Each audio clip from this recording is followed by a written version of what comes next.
person you are with is the right person for you. Whoa, popular, eh? It once happened. Shankaran Pillai was at the family dinner, and when everybody settled down for dinner, he stood up at the table and announced, "I am going to marry Lucy, who's just across the street." I hope that's not the name. No, it is. Then the father said, "What? You going to marry Lucy? She has nothing. She's like a tramp. You going to marry that Lucy?" Mother said, "What? You going to marry that Lucy?" The uncles always pitch in these kind of matters, you know.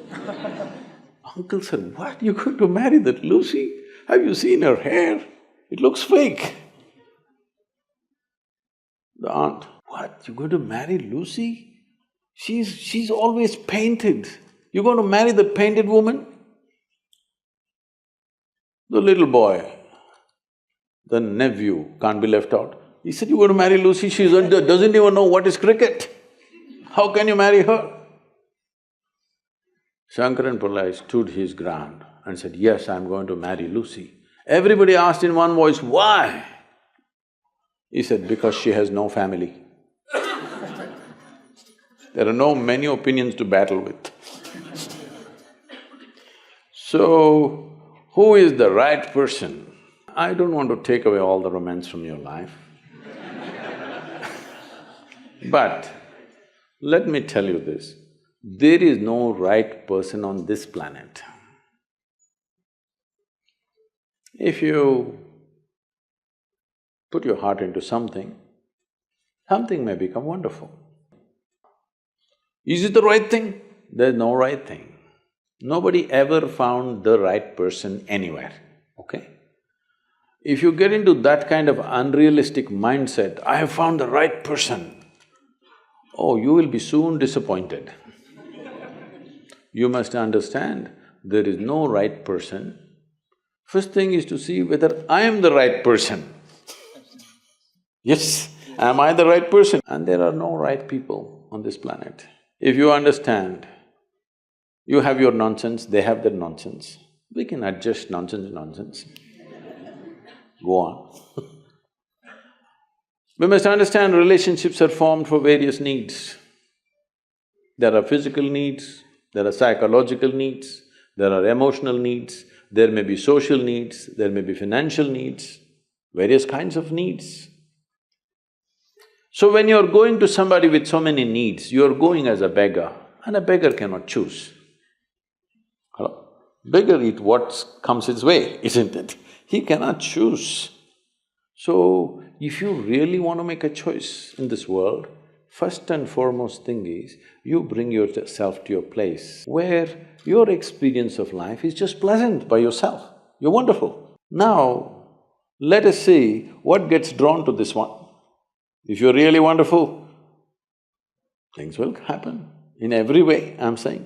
In terms of career, in terms of marriage, in terms of relationships, the best will happen to you because you made yourself like this. Instead of trying to work on somebody and fix them, if you work upon yourself and make you so wonderful that everybody wants to be with you, then there is a choice. And this whole thing is an American thing, that there is a soulmate somewhere. God made just one more person just for you. But these days, every 2 years, he keeps making one more person just for you. Obviously, God is making too many mistakes with you. See, body needs a mate, understandable. Maybe psychologically also you need a mate, understandable. Emotionally you need a mate. A soul cannot need a mate. So soul doesn't need a mate, nor was some person made perfectly for you, okay? This creation makes all kinds of unique idiots.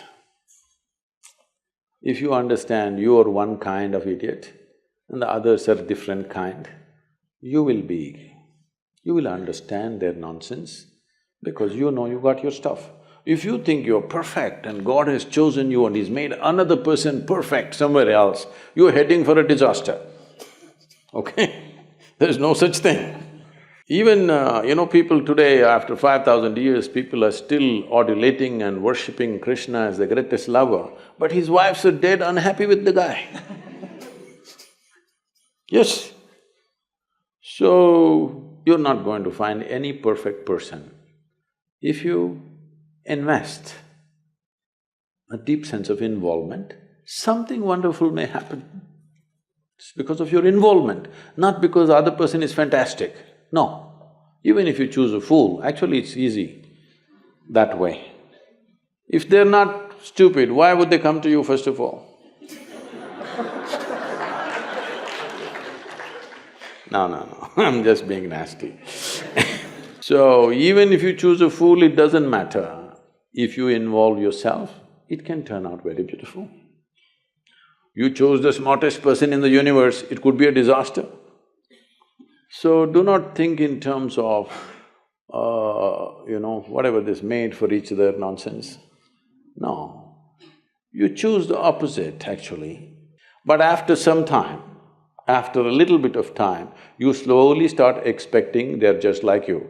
This is a serious mistake. Because if one more person becomes just like you won't be able to bear with them for 2 days. Hello? Please tell me. If there's one more person just like you at home, could you live there? You're glad they're different. It's wonderful, nobody is like you, isn't it? Nobody is like you on this planet. Try and see. Nobody is like you, and that's good. Don't look for sameness, not necessary. It's a difference which makes the… because of the difference you tango, not otherwise